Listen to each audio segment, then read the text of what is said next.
ఆహ్, బేసిక్‌గా మీరు చూస్తూనే ఉంటారు. ఈ మధ్య కాలంలో చూస్తే మొత్తం ఎక్కడ చూసినా భార్య భర్తను చంపడం, భర్త భార్యను చంపడం ఇయ్యే ఉన్నాయి. ఎందుకున్నాయంటే ఇంకా మీరు నేనన్నట్టు డివోర్స్ ఆప్షన్ ఒకటుందని తెలీదు చాలా. సో, డివోర్స్ అంటే ఏంటి సార్ ఫస్ట్? సో, మనం చూస్తే ఓవరాల్‌గా ఒకప్పుడు డివర్స్ అనే పదం వాడటానికి చాలా భయపడేవాళ్ళు. సో, ఎవరన్నా డివర్స్ తీసుకున్నారు అని అన్నా గూడా అది తప్పుగా చూసేవాళ్ళు. హ్మ్. అయితే పోను పోను ఎలా ఎవాల్వ్ అయినాయి అంటే సిట్యుయేషన్స్ అంటే మనకేంటంటే like we have different systems matrimonial లా పరంగా కూడా. బట్ మనకి హిందూ మ్యారేజ్ యాక్ట్ పరంగా తీసుకుంటే ఒకప్పుడు అంటే if you go into the jurisprudence of the act.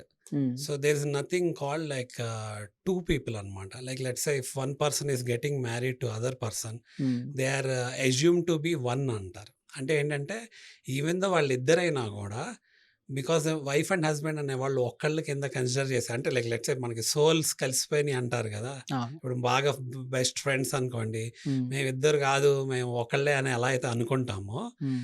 Similarly wife and హస్బెండ్ని అలా అనుకునేవాళ్ళు. ఏంటంటే అప్పుడు ఏంటంటే అసలు ద కాన్సెప్ట్ ఆఫ్ డైవర్స్ అనేది కూడా లేదు. బట్ ఆ! ఏంటంటే ఎవాల్వ్ అయితే వచ్చినాయి. ఎందుకంటే సిచ్యువేషన్స్ హ్యావ్ బీన్ ఎవాల్వ్డ్. అలానే ఏంటంటే బోత్ ద జెండర్స్ ఇప్పుడు ఏంటంటే మనకి సొసైటీలో ఇద్దరికి ఈక్వల్ అమౌంట్ ఆఫ్ ఆపర్చునిటీస్ వచ్చినాయి. హ్మ్. అలానే డెఫినెట్గా ఏంటి అంటే ఇంతకుముందు ఏదైతే ఉమెన్ని కొంచెం సప్రెస్ చేశారో వాళ్ళ రైట్స్ని అవి కూడా ఏంటి అంటే డిజిటలైజ్ అయినాక ఈక్వల్ అమౌంట్ ఆఫ్ ఆపర్చునిటీస్తో వస్తుంతో పాటు వాళ్ళని బాగా ట్రీట్ చేయడానికి మంచిగా వాళ్ళకి enough amount of opportunities create చేయడానికి చూస్తాం జరుగుతుంది. హ్మ్. బట్ ఏమైంది అంటే the entire nature of the society has become very competitive అండి. హ్మ్.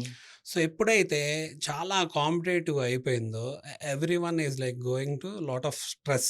హ్మ్. అండ్ మోర్ ఓవర్ ఏంటి అంటే people have got some financial freedom. మీరు యెస్. చూస్తే పేరెంట్స్‌తో కూడా తగాదాలు పడే సిచ్యువేషన్ వస్తుంది. అంటే హ్మ్. ఇప్పుడు తగాదా అంటే ఇప్పుడు ఆఫ్‌కోర్స్ అంటే డిఫరెన్స్ ఆఫ్ ఒపీనియన్స్ పేరెంట్స్ మధ్య రానియండి, లేదా స్పౌస్ వైఫ్ అండ్ హస్బెండ్ మధ్య రానియండి, లేకపోతే పిల్లలు పేరెంట్స్ మధ్య రాని వాటెవర్ ఇట్ ఈస్. అవును. బట్ ఏంటంటే అది అబ్జార్ప్షన్ అనేది ఇమ్మీడియేట్ అబ్జార్ప్షన్ అక్కడితో జరిగిపోయి మళ్ళీ వెంటనే బౌన్స్ బ్యాక్ అయ్యి they need to come to back to their proper nature అనమాట. బట్ అలా అవ్వట్లేదు. ఏమవుతుంది అంటే పర్సనాలిటీ డిజార్డర్స్ బాగా పెరిగిపోయినాయి. హ్మ్. పర్సనాలిటీ డిజార్డర్స్ అంటే ఒక పర్సన్ ఇంకో పర్సన్కి నచ్చట్లే. హ్మ్. మైట్ బి కమిట్మెంట్ ఇష్టం లేక అయినా అవ్వచ్చు, లేకపోతే అదర్ డీవియేషన్స్ వల్ల అయినా అవ్వనియండి, whatever the reasons might be. Okay. దీనివల్ల ఏమవుతుంది అంటే డైవర్స్ రేట్ అనేది బాగా పెరిగిపోయింది హ్మ్. హ్యూజ్గా. ఇప్పుడు ఏంటంటే మల్టిపుల్ నెంబర్ ఆఫ్ డివర్స్ జరుగుతున్నాయి. ఒక పర్సన్కే 2 to 3 డైవర్స్ కూడా జరిగే సిచ్యువేషన్ ఉందన్నమాట. అయితే అసలు పీపుల్ ఎందుకు పెళ్లి చేసుకుంటున్నారు అనేది కూడా మన ఎడ్యుకేషన్ సిస్టంలో మనకి ఏం నేర్పలేదు కదా. లైక్ లెట్స్ సే ఒక వైఫ్ అండ్ హస్బెండ్ పెళ్లి చేసుకున్నాక ఎలా ఉండాలి, యెస్. ఇద్దరిని ఎలా అప్రిషియేట్ చేసుకోవాలి, లేకపోతే పాజిటివ్స్ స్ట్రెంగ్స్ మీద ఎలా ఫోకస్ చేయాలి. హ్మ్. ఏమైపోతుంది అంటే ఈ పర్సనాలిటీ డిజార్డర్స్ వల్ల కొట్టుకొని ఏ ఎక్స్టెంట్కైనా వెళ్ళిపోతున్నారు. యెస్. ఈ బాండింగ్ అనేది ఇనిషియల్ స్టేజ్ ఆఫ్ మ్యాట్రిమోనియల్ లైఫే డెవలప్ అవ్వాలి. ఎప్పుడైతే డెవలప్ అయినప్పుడు ఏంటి అంటే సర్టెన్ అమౌంట్ ఆఫ్ డిస్ప్యూట్ ఏదైనా వచ్చినా కూడా అది లవ్ అండ్ ఎఫెక్షన్ ద్వారా క్లోజ్ అయ్యే సిచ్యువేషన్ ఉంటుంది. హ్మ్. బట్ ఇప్పుడు ఏమవుతుంది అంటే సర్టెన్ అమౌంట్ ఆఫ్ టైం ఇవ్వట్లేదు. ఫస్ట్ వచ్చిన దగ్గర నుంచే రాంగ్ఫుల్ ఎక్స్పెక్టేషన్స్తో వస్తున్నారు. ఇప్పుడు మ్యారేజ్ ఎందుకు చేసుకున్నారంటే అసలు మ్యారేజ్ ఎందుకు చేసుకోవాలి, దాని రెస్పాన్సిబిలిటీస్ ఏంటి, దాని ఎక్స్పెక్టేషన్స్ ఏంటి అనేది క్లారిటీ ఉండట్లేదు. హ్మ్. జనరల్ సినారియో చూసుకుంటే మరి టెక్నికల్గా మనం మాట్లాడుకుంటే లా లాంగ్వేజ్ ఏంటి అంటే మ్యాట్రిమోనియల్లో మనకేంటి డివర్స్ అనే ఆప్షన్ ఉంది. రాదర్ దెన్ ఏంటంటే మీరు కొట్టుకొని చంపుకునే సిచ్యువేషన్ ఉండే కంటే డివర్స్ తీసుకుంటాం అనేది డెఫినెట్లీ బెటర్ ఆప్షన్. అంటే నేను ఏంటంటే డివర్స్ తీసుకోమని చెప్పి ఎంకరేజ్ చేయట్లే, ఆర్ లైక్ డివర్స్ని ప్రమోట్ చేయట్లే. But there is an option for divorce yes. మన దీంట్లో లీగల్ హ్మ్. కంటెస్ట్‌లో. హ్మ్. మరి మనకి ఆ ఆప్షన్ ఉన్నప్పుడు ఎమికబుల్‌గా ఇద్దరు అంటే both the husband and wife ఎప్పుడైతే సెట్ అవ్వట్లేదు, లైక్ ఏంటంటే మన పర్సనాలిటీస్ మనం మార్చుకోవట్లేదు, లేపోతే ఏంటంటే మనం ఒకళ్ళకొకళ్ళు అడ్వాంటేజ్ అంటే స్ట్రెంగ్త్స్ అవ్వట్లేదు హ్మ్. అన్న ఫీలింగ్‌కి వాళ్ళు వస్తే, వాళ్ళకి ఏంటంటే డివోర్స్ ఆప్షన్ చూజ్ చేసుకుంటాం. It's best thing yes. ఇప్పుడున్న సిట్యుయేషన్‌లో. అయితే ఎందుకు అంటే వాళ్ళకి చాలా టైమ్ మనీ సేవ్ అవుతది. హ్మ్. ఎందుకంటే we don't want to make people lose their entire career in this legal battle. Hmm. Resources consume అయిపోతాయి కదా! Money yes. And time. అలానే కిడ్స్ ఉంటారు. కిడ్స్ ఫ్యూచర్ కూడా చాలా స్టేక్‌లో పడే అవకాశం ఉంటది. సో, ఏమవుతుంది అంటే కిడ్స్ గూడా ఇప్పుడు కిడ్స్ ముందే they will start defaming their one parent will be defaming the other one. Hmm. So, వాళ్ళకేంటంటే మెంటల్‌గా వాళ్ళ గ్రోత్ వెల్ బీయింగ్ మీద పడతది. హ్మ్. అలానే ఫైనాన్షియల్ కన్‌స్ట్రెయింట్స్ ఉంటాయి. సో, మనకి డివోర్స్ వచ్చేసి 2 టైప్స్ అండి యూజువల్‌గా. ఓకే. కంటెస్టెడ్ డైవర్స్ అంటేనేమో హ్మ్. ఇప్పుడు ఒకళ్ళ మీద ఒకళ్ళు ఏదన్నా అక్విజిషన్స్ గాని, ఎలిగేషన్స్ గాని చేసుకున్నప్పుడు మనం ఎలిగేషన్స్ చేసుకుంటాం. ఏంటి అంటే పలానా పర్సన్ ఇలా క్రూయల్టీ జరిగిందనో, లేకపోతే పలానా పర్సన్ వల్ల ఇలా ఇబ్బంది ఉందని, లేకపోతే ఒక పర్సన్ డివోర్స్ చేయడానికి రెడీగా లేరనుకోండి. హ్మ్. ఇంకో పర్సన్ దాన్ని కంటెస్ట్ చేసి డివోర్స్ తీసుకోవచ్చు. బట్ అదేంటంటే ప్రూవ్ చేయాలి కోర్ట్‌లో. So, yes. ఎలిగేషన్స్ ఏవైతే మనము ఏస్తున్నామో ఒకళ్ళ మీద ఒకళ్ళు ఏసుకున్నారు ఎలిగేషన్స్ అయి ప్రూవ్ జేయాలి. సో, యూజువల్‌గా ఏమైద్ది అంటే ఈ ఎలిగేషన్స్ ఏసినప్పుడు కంటెస్టెడ్ డైవర్స్‌లో మనం ఏంటంటే ఒకళ్ళు ఒక ఎలిగేషన్ చేయగానే దానికంటే ఎక్కువ ఎలిగేషన్ చేయాలి అన్న ఉద్దేశంతో అది ఫాల్స్ అయినా, ట్రూ అయినా గూడా దాన్ని పెట్టే అవకాశం ఉంటది. లేకపోతే దానికేంటంటే లీగల్ శానిటీ తీసుకురావాలి. లీగల్ స్టాండ్ పాయింట్ తీసుకురావాలి.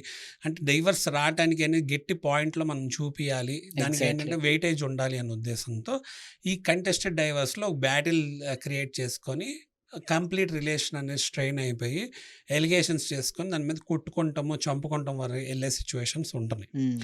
అలానే అదర్ డైవర్షన్స్ అంటే మల్టీ రిలేషన్స్‌కి అలవాటు పడతాం. ఇవి గూడా ప్లేలోకొచ్చేస్తున్నాయి. సో, హ్మ్. ఏంటంటే అలా ఎమర్జ్ అయిపోతుంది. అంటే రాంగ్‌ఫుల్‌గా ఏ రిలేషన్‌ని ఎలా తీసుకోవాలని గూడా మెచ్యూరిటీ ఉండట్లేదనమాట. యెస్. ఎక్కువ అదర్ థింగ్స్‌కి అట్రాక్ట్ అవుతున్నారు.